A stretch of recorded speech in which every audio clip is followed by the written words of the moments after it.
নমস্কার বন্ধুরা, কেমন আছেন সবাই? Welcome to my channel cooking with Anu. Anu রান্নাঘরে আপনাদের স্বাগতম। আজকে আমরা দেখব একটি ইজি চিকেন কারি রেসিপি। এটি খুব সহজেই যে কেউ ইজিলি বানাতে পারবে। এটি আমি একদম ঘরোয়া উপায়ে ঘরোয়া উপকরণ দিয়ে তৈরি করেছি। চলুন আর দেরি না করে দেখে নেওয়া যাক এই রেসিপিটি। এই ইজি চিকেন রেসিপিটি তৈরি করার জন্য আমি এখানে প্রায় 500 গ্রাম মতো চিকেন নিয়েছি, যেটি একটু বড় বড় সাইজ করে কেটে নিয়েছি। এবার কড়াইয়ে 2 চামচ মতো সরিষার তেল নিয়েছি। তেলটাকে একটু হালকা গরম করে এখানে দেব 1 চামচ গোটা জিরে, 2টো গোটা শুকনো লঙ্কা, 1 টুকরো দারচিনি, 2টো এলাচ আর 2টো লবঙ্গ আর 4টে কুচানো কাঁচা লঙ্কা।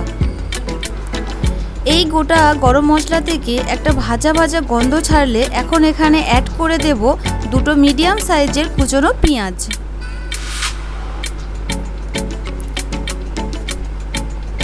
দেখুন 2 মিনিট পর পেঁয়াজ প্রায় ভাজা ভাজা হয়ে এসেছে। এখন এখানে অ্যাড করব 1 চামচ আদা বাটা আর 1 চামচ রসুন বাটা। সব মশলাগুলো একসাথে সুন্দর করে মিক্স করে নেব। এইভাবে 1 মিনিট ভাজার পর এখানে অ্যাড করে দিলাম 2টো মিডিয়াম সাইজের কুচানো টমেটো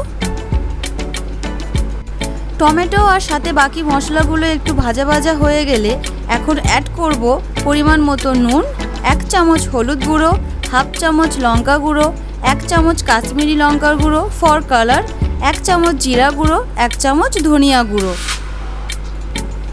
সমস্ত মশলাগুলোকে একসাথে ভালো করে কষিয়ে নেব। এই সময় গ্যাসের ফ্লেমটা একদম মিডিয়াম রাখবেন, তা না হলে মশলা পুড়ে যাওয়ার সম্ভাবনা থেকে যায়।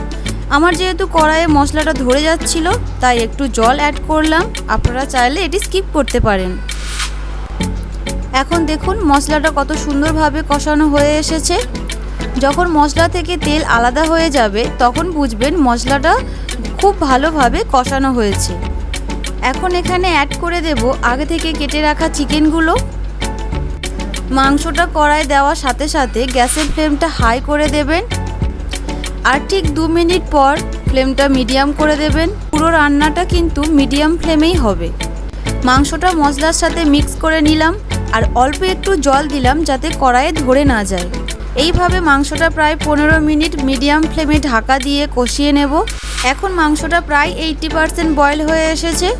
এখন এখানে অ্যাড করে নেব 100 গ্রাম ফেটানো টক দই আর সুন্দর করে মিক্স করে নেব। দেখছেন তরকারির কালারটা কত সুন্দর এসেছে।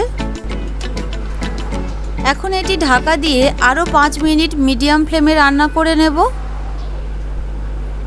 আর মাঝে মাঝে একটু দেখে নেব যাতে কড়াইয়ে তরকারিটা ধরে না যায়। দেখুন মাংসটা প্রায় 90% হয়ে এসেছে।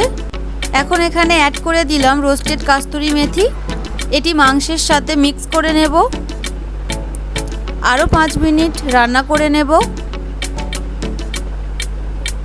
5 মিনিট পর ওপর চামচ গরম মশলা গুঁড়ো ছড়িয়ে নামিয়ে নেব।